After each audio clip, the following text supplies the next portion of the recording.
Kusangana kwatiri kuita zvekare pano panzira re263 pano pachake chikuzivisai manews updates ezvinhu zviri kuitika munyika yedu yeZimbabwe. Kana uchiri munyowani pathis YouTube channel kusubscribe maharo tena on the notification bell. Nhasi tiri muna Seke Road apo patareceiver news dzinotyisa dzakatyamadza nyika yeZimbabwe neaccident yaitika murodhi ino. Tinokumbura kuti zvadofuka comment section after wanzwa ma-eyewitness atichakurukura nawo tichibvunza. Much love. Kusangana kwatiri kuita zvekare pano panzira re263 pano pachange chikuzivisai manews updates ezvinhu zviri kuitika munyika yedu yeZimbabwe. Nhasi tiri panapa paitika accident. Makadii vangu? Mungakwanisa kuziviswa vanhu kuti tiri pano? Tiri pabhiriji yaune kutown pajikwa pasi takuda kuzorora pachiko paipapa chii chaitika panapa? Ozi pane rori yanga ichitoenda kutown yanga ichitoya kunoko kombi ndo yanga ichitoya kunoko sa rori yarudza lochi control pamano vanhu 2 apa vangali papo vangofira ipapo apa. Vanhu avarohwa mungakwanisa kutaura kuti vana vadiki here vakura sei? Vakura sereka havachida checho vakura sereka vangari apa vangotsimbirwa yangodanisa pane vatoziva vanga aripo vakura nemwana anga aripo azazofira ipapo apa navabereki vanga varipo papa driver nakundakita atofira ipapo vamwe vacho azofira kurodhi vachitoenda uko vamwe vacho vatotakura vamwe vacho totovaziva vanoitwa toziva shamwari yavo. Munoda kuti chii kune mhuri yeZimbabwe? Makesisi aya opedzwa sei? Makesisi awandisa havaponya da vanga varipotaka kuti makesisi awandisa. Otapudzwa sei sekuona kwenyu? Vanhu kwambopinda mukati polisi ngaimboita bhisi kana VID ngaimboita bhisi ngaimbosuka vamwe havana malaisensi vamwe havana chii ozi malaisensi evanhu ava vane zvitura zvemalaisensi ukanoona nemurodhi maaccident achangowandisa. Lasvika vakatofa munhu vakatofa vanhu paiyo umwe wacho atonovigwa driver. Hazvinorwadza. Rwadziwa kuzi vanhu vari kunyanya kufa accident yemumu yakawandisa ndokurwadzi pafa hama yako kana shamwari yako iye uita torwadziwa tatodzwa tiri kuSt Mary's yakatoenda kuSt Mary's ndeye kuSt Mary's. Tinotenda baba. Makadii mama? Tiripo makadiwo. Tiripo. Maona chii chaitika? Maonawo chii panapa zvashamisa vanhu veZimbabwe ende makesisi aya opedzwa sei? Hachishamiso ichi chatiitiko ichi chatirwadza tese chatirwadza. Nyaya yekutanga ndeyekuti vanhu vemakombi especially vanhu vemakombi kana vachidhiraivha ngavaone kuti vari kudhiraivha sei pamwe pacho vakavatsura havanzwi. Chiitiko ichi chatirwadza hatizivi kuti chinopera sei chiitiko ichi vanhu vaperera parodhi. Tambozwawo wachiti maprofita ndaabviswe mumasaidhi merodhi. Mungatiwo chii ipapo? Nokuti anzi maprofita anga achifanira kuona kuti pachaitika accident ndovanhu vachifanira kugara vaudza mapurisa kuti murodhi muchaitika chiitiko chakadai hanzi ari kufanira kubviswa. Munotiwo chii ipapo? Nhangu zvekuti maprofita ngaabviswe handimbodaro zvangu. Vanhu vanoona hatizozivi hedu but nyaya iripo ndeyekuti rodhi ino yeSeke Road inoda kana maprofeti tese vanhu ngatibatsirane timbonamatira rodhi inoyi kosi sande tikatarisa rodhi inoyi futi yakaitika accident kuProspect uku patove nemumwe akafa abva kunovigwa pazororo apa. Tinotenda Mwari. Mapurisawo azoshanda sei kutorwa kwaitwa mutumbi wezvitunha vakasike here kusvika namuzwa vichinzi vanhu vanga vari chichema vari mukombi yakapeteka? Imwe nyaya mapurisa anoignora anononoka ndo vanhu vanofanira kuuya kosi dai vakasika kuuya mukombi vanhu vanga vachichema dai vakasika kuuya dai vanhu vabatsirwa vamwe vararama. Zvino mapurisa anononoka mapurisa kunonoka. Mapurisa ipapo muri kublemiwa kuti hanzi imimi mazononoka vanhu vanga vachichema vari mukombi ende hanzi vanga vasati vafa. Tinotenda mama. Aiwa tinotenda. Hapana mwari akuitinesawo? Makadii tete? Munofarela? Tiripo. Munoda kutiwo chii kumhuri yeZimbabwe nechiitiko chatasangana nacho panapa? Chiitiko chaisangana nacho panapa mukati mezuva ranhasi chatirwadza zvakanyanya.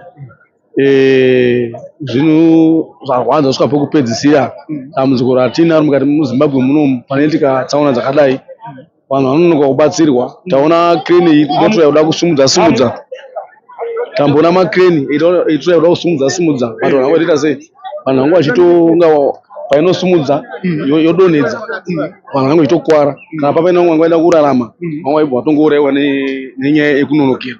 Alright, ndazwa zvichinzi pashayika crane, zvava zvichinzi pamba pachishaika crane, chingave chokwadi? Ichokwadi pauya makreni matatu auya but anga achikurirwa papazoya kreni yazouya hombe ndo yazokwanisa kuzomutsa zvinhu vanhu pavatanga kuzobudiswa zvavo kuiswa pasaiti. Alright, tinotenda deti. Hamuna mashoko ekupedzisira muda kusiya mhuri yeZimbabwe? Mashoko angu ekupedzisira ndeyekuti mota dzedu kana dzakufamba parodhi vanhu ngatione kuti mota dzedu dzine fitness yakanaka. Mota ngadzizangoende parodhi dzisina kukwana zvakanaka nokuti hatuna mota yange yakadambuka proper shaft mota yabuda hatichazivi ndo zvaikonzeresa here kana ndo zvaita sei zvichita kuti mota inenge isina fitness. Maita basa deti. Apo unokwanisa kuzivisa mhuri yeZimbabwe kuti tiri kupi? Tiri kuchitungisa. Chii chaitika kuno kuchitungisa? Traki rabva kuleni raro richidzoka kuleni risiri raro, then robva rarova kombi, bva ratsikirira kombi bvaenda pasi. Alright, ndazwa zvichinzi pane mota yapinda mubridge. Hapana mota yapinda mubridge, but traki ndo ratsikirira motikari haina kupinda mubridge but yabuda kunze kwerodi. Alright, chii chakonzeresa accident iyi? Chakonzeresa accident inyaya yekuti pamba chipfuura munhu, pamupfuura vanhu 2, then wetraka yaedza kuavoida kuti asatsike vanhu 2 achibva alosa control yabuda kuseri. Pafa vanhu vangani? About 18 vafa. Alright, ndazonzwa chinzi pafa mukadzi nemurume, chingave chokwadi?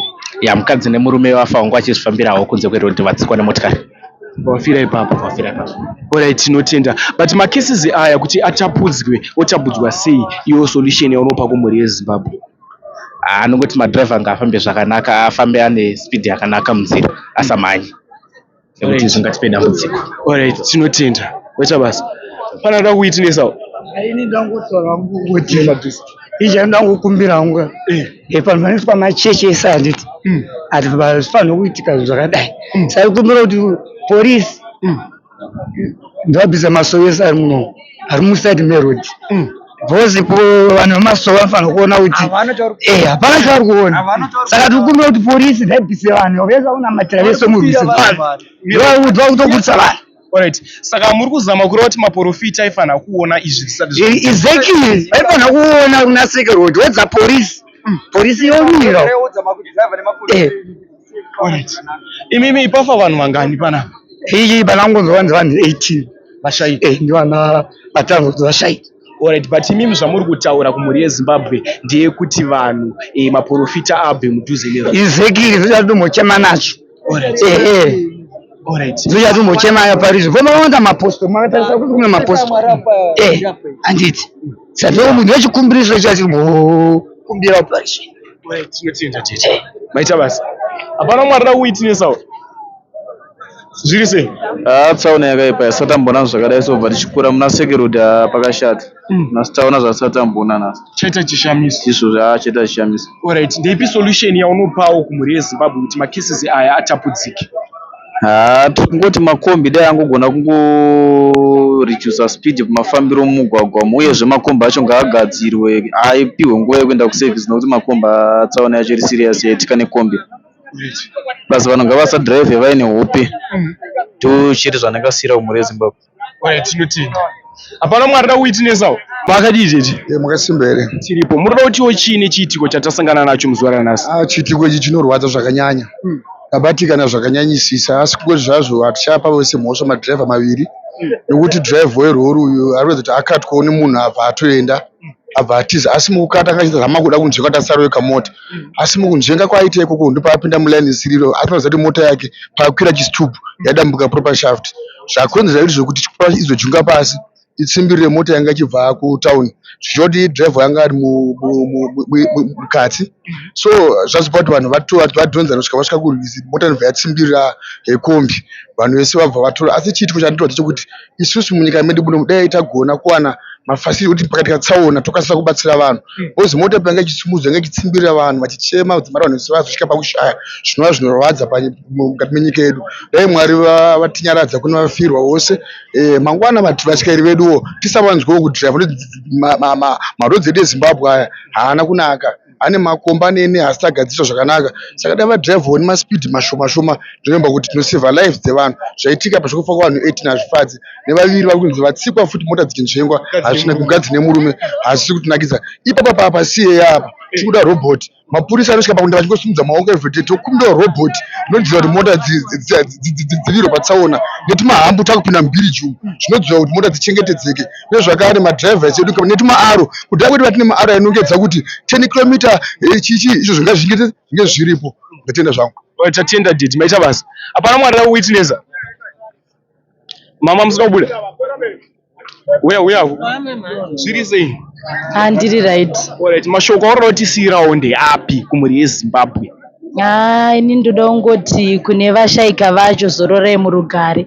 Zvinhu zvinobata, zvinhu zvinorwadza chaizvo. Plus imwe nyaya tinoona semuno muchitungwiza kunyanya rodhiyo iyi.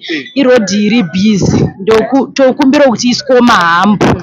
Ivharwe mamwe makomba arimo avhurika anoita kuti madhiraivha vagokwanisawo kufamba zvakanaka.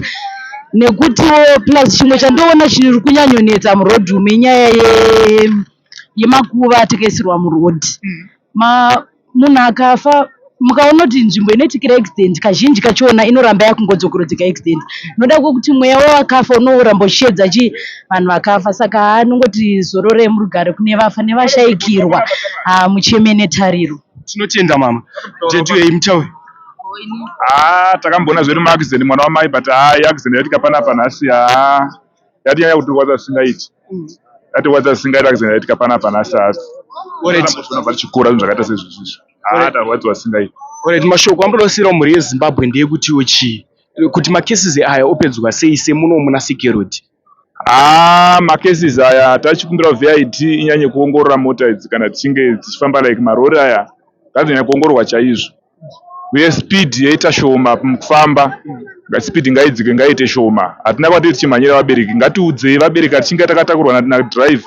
Ngatimuudzei kuti ngatifambe speed iri nani, musanyanya kumhanya stereki. Pamwe dangu achimhanya speed iri low pamwe aigona kupesa neaccident. Tabatikana zvisingaiti nasikendi iyoyo. Alright, tanzwa zvichinzi madrivers anga ari safe here paitika chiitiko ichi wemutraki newemukombi? Wemukombi anogona anga ari safe but wemutraki anogona anga ari safe but wemukombi haana safe yangambonzi angaita panhu pakadai. Alright, tinotenda dedi. Hapana mwarira kuwitinesa? Makadini?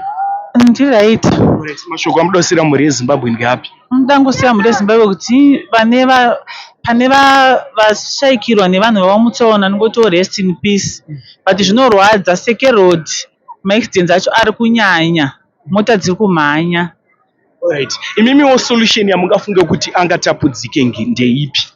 Ini solution yandotoona seSekerodi kayanyanya maaccidents pakutomboda minamato chaiyo kutoti vemachechi vese vambopinda vanhu vachinamata kuti taona imboita shoma because so far pamwedzi panapa so far I think taona maaccident anosvika kana kuma6-7 pachifiwa Sekerodi yese kusvika kutauni.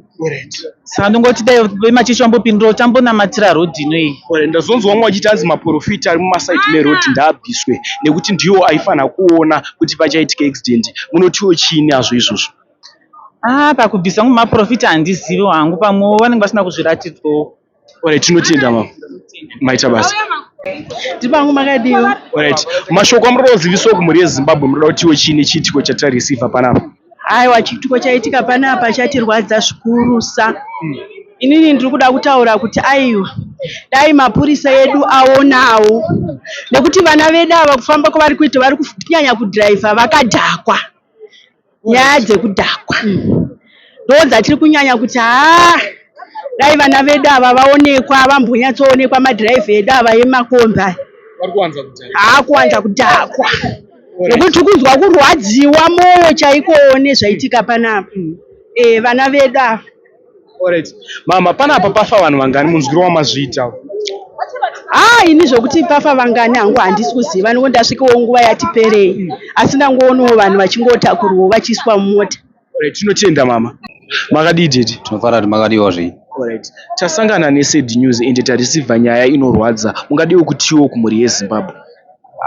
Tiri kunzwa kushushikana zvikuru netsaona yasangana nehama dzedu idzi muno muchitungwiza. Tinongotiwo kumadhiraivha madhiraivha anodhiraivha makombi please takumbirawo zvedu madhiraivha afambai zvakanaka nokuti madhiraivha anenge achibva kutauni kana kuenda kutauni anonge achimhanya zvokumhanya zvezvi nyange akamudza kuti dhiraivha dzora speed anenge achitowedzera hatombozvinzwisa izvozvo saka tiri kuti madhiraivha ngavaedze kuti vadzore maspidi avo uye mapurisa ongororai chaizvo mota idzi mafambiro dzinenge dzichiita dzimwe dzinenge dzisina mutero dzimwe dzinenge dzisina zvakakwana.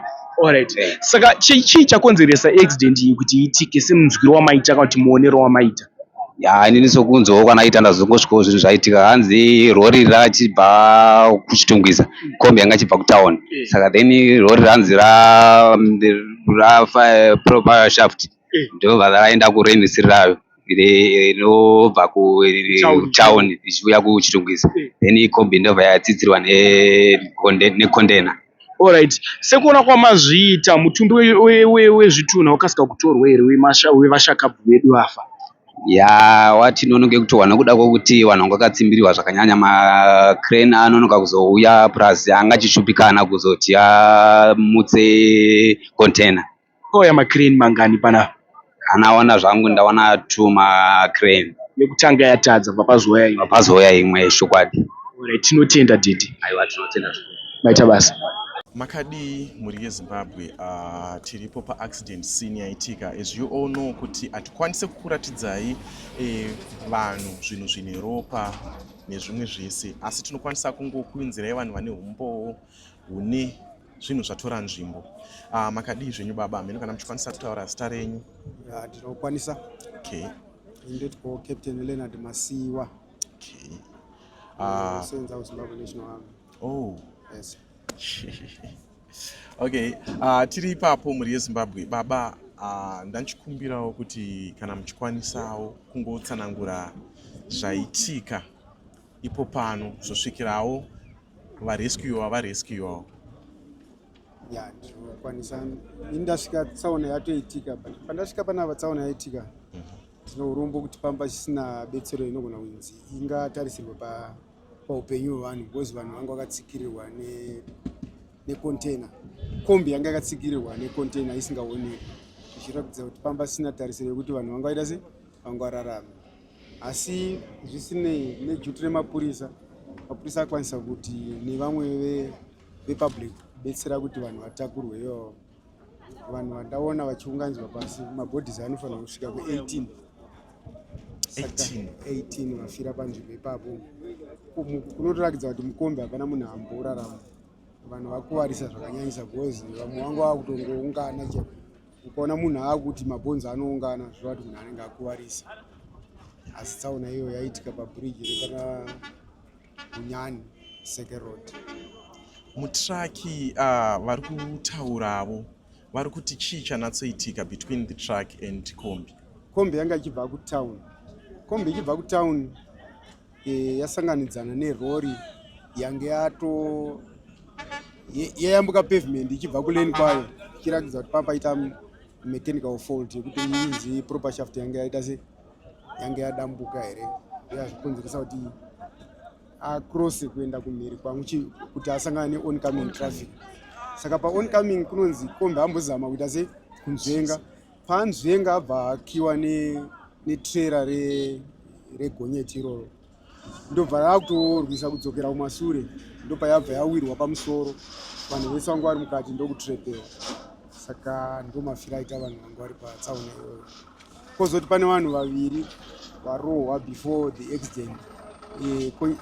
Gonyeti ichizama kuita se rapoya rakuenda kuoncoming traffic rarohwa vanhu 2 vanhu vanga vachibva kumasoro. Vanhu ava vari kunzi vararama here kana kuti vanhu ivavo varohwa vachibva vangofira ipapo? Ndo vanhu vatanga kufa before the accident. Tongoti ndo kutanga kweaccident yacho. Muri yeZimbabwe mazvinzwirawo nevanga varipo zvinhu izvi zvinhu zvaitika kuchitungwiza pabridge rekuenda kuHarare. Tichingoto rest in peace kune varasikirwa neupenyu hwavo. Achida kungoti baba tinokutendai nenguva yenyu yamakwanisawo kundipawo nekusherawo muri yeZimbabwe zvaitika ipo pano. Tinokumbira vefire brigade kana vari vokuti vakanzwa chinhu chaitika weather chichizonge chiri chenhema kana kuti ndo vaite fast react pane zvinhu zvakadai so kuitira kuti ndovatotarisira kuti kana pane panoda kuchekewa vanhu vachiraramiswa because accident iri kunzi yatora almost kuma 3 hours vanhu vakatrepewa. Muri yeZimbabwe nemameya edu ekuchitungwisa, I hope chichemo muri kuchinzwa. For now, thank you all.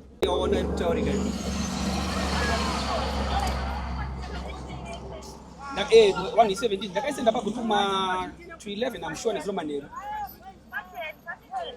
I am sure that was something to 11.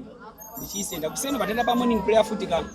Tiri pa morning prayer papo ndaudza vanhu zvanzi hazvina kundiso ende kundiso asandaiona kuti vanhu ava zvinobuda nepapo zveshuwawo zvaramba kuti zviende kundiso.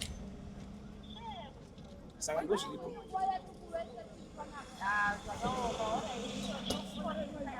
Zvakanaka. Saka moti Mataya.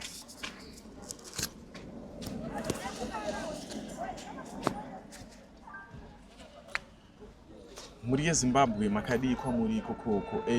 Tiripo pa accident scene ende pakashata. Kumashure kwangu kutorina vanhu vari kufamba vari kubva kuno identifya vadiwa vavo vashaika. Asi pane chiitiko chazoitika futi kusangana kwandaita nababa vandinawo panapa. I don't know if I can call you Pastor Bishop. I don't know which is which. The Prophet B member. Prophet B. So Prophet B kusangana kwandaita nawo vane zvinhu zvovandiratidza zvine evidence. So ndati inini handingangouya totaura nemuromo chete. Machatsi ndichange futi ndichimakanda ipapo pascreen. Prophet B makadii zvinhu. Ndinofara mukoma makadii zvinhu. Zvamandiratidza zvandityisa kutaura vandiri kuita kunoku ndasvika panapa ndichingoti accident iyi yanga ingori accident. Hongu yanga ingori accident asi pane zvamandiratidza inini zvinhu zvatiroisa hana yangu. Icho kwadi ameno kuti hatingabva tati tikuzvipembedza, hatingabva tati yes zvatoitika since zvakataurwa naMwari takazvipirwa zvabva zvaitika zvadzadzikiswa. No, we can't be like that. Asi ndanoda ngoti mungopewo vanhu brief maitikiro nemaratidziro amakazviitwa. Neziromba neruningwa dzate ndichibata prayer 10 o'clock. Yes. Ndiri pakuna matamu yemuchena akandiudza kuti kune chiro chetsaona chakakurisa asi kune mhuri dzicharasikwa zhinji uye pane kudeuka kweropa kwakakurisa. Nguva iyoyo handina kuda kuchengeta chinhu ichi, ndakabva ndaisa pa morning prayer group redu isusu kuti ndise chirevo ichi sechiziso chanapana mweya muchena waMwari. Ndichibva ndanyora panengwa dzine kuti 10:49 kana ndisingakanganise. Ndichinyora message yepa group. Ndaenda kuprayer morning prayer nhasi tiri paground reku H. Tiri pa morning prayer pa ndaudza vanhu vese vanga varipo about 37 or 38 people vanga varipo kuti mweya muchena wandiudza kuti tanamata yedu asi chigachi asachadini asachadarika uye kundiso asandaidi andisandaiona. Mweya muchena wakanitaura nziro maneno ndichinamata. So ndikaisa pa group kuti hama ngatinamate hama dzedu ndaona kudeuka kweropa zhinji rakanyanyisa nechiro chetsaona asi para kurasika kumhuri kuzhinji umbowo kuti zvinhu ndakazvitaura ndakaisa pa group rine 1 more than 600 nchakuti vari mugroup iroro zvekuti ndinovimba kuti mweya muchena wanga wataura chirevo ichochi but ndanga ndichinamatawo nacho asi ndaudza vanhu kusena kuti kubva ndichinamata kusvika pari zvinhu andisandaona kundiso. Okay, Prophet B, handisi kubva ndada kunyanya kwesena Mwari stereki. Asi zvinombonatsorevei kana Mwari achiti anotiratidza chinhu chakaipa chikuda kuuya pamusoro peupenyu hwedu and then oregedza kuti pakundiso. Zvino zvichireva kuti ndiMwari wachitenderere kana kuti Satani aita simba rakawanda kudarika maprayers edu. Inini handikwanise kujaja kuti zvakambomira sekuti Mwari anozviitirei asi kana Mwari vataura chinhu vataura especially anotaura ndimweya mutsvene achiti mweya mutsvene achiti taurai nekuti kamupuwa mweya mutsvene pane kuti ave chiedza chedu neziso redu rinotionesa. So kana tichinge tapuwa namweya mutsvene isi tinonamata kuna Mwari kuti Mwari vatikundise nekuti mweya mutsvene ari kubva kuna Mwari ndiye akatumwa kuti tioneswe zvinhu zvinoitika. So taudzwa namweya mutsvene tofanira kuti tinamate zvichida mukunamata kwedu Mwari vanotipa kundiso oro mukunamata kwedu tinenge tanonoka maringe nekunguva tapuwa chiga ichocho zvichida Satani anenge achirwa nekurwa kwake kune rimwe simba asi kunyangwe rikava simba rakadii harikundera Mwari asi kunyangwe zvakadaro mweya mutsvene izvo wazvitaura kuti ndo zviri kuitika tikanamata nazvo kundiso nemweya mutsvene pakunamata kwatata kuseni zvikanzi asati yavapo. Okay, makatarisa accident iyi tingati inegligence dzadriver here kana kuti zvinhu zvanga zvagara zvakatongoiswa munzira iyoyi? Ini handichagona kupomera driver kana kupomera ani kana mhosva handichagona kupa nekuti mweya mutsvene wakandipa driver asati abata mota asati atomuka uye asati atorara zvimwe kuda anga tori kuhope nevanhu vese vafa vanga vasati vatopinda mumotikari dzatomba. Mweya mutsvene achindudza zvinhu izvozvi ndichiisa pagrupu nenguva dza 10 to 11 dzeusiku nezuro. Saka handikona kupa blame kuna driver kana kupa blame kana kuna ani handinawo kublema pakati pevanhu vese vavo. Mhuri yeZimbabwe dai tataura zvakawanda ipo pano naProfeti. Saka zvandakuita inini ndezvekuti Profeti tichazonatsoashanyira tombogara pasi tombotaura maererano enyaya dzemweya. Tiri ipapo ndandoda kungobvunzawo kuti zviratidzo munombozviratidzwawo here mukurarama kwamanga muri kuita, uyezvewo kundiso manga muri kumbodzikwanisawo kudzipawo vamwe here vanenge vari kuda kuwirwa nemadambudziko? Ndagara nditori mutungamiriri wechechi inonzi Paramount in Christ International inotungamirwa naBishop Eimbizi ine mabranches anokwana 130 muno muHarare. Ndiri overseer kuchechi ikoko, uye zvakare ndine Interdig group yandinotungamira tiri muno muchitungwiza ine vanhu more than 600 vari mugrupu iroro. So mweya muchena agara anondipa kubva 95 ndiri grade 2 kusvika iko zvino ndodara mweya muchena waMwari.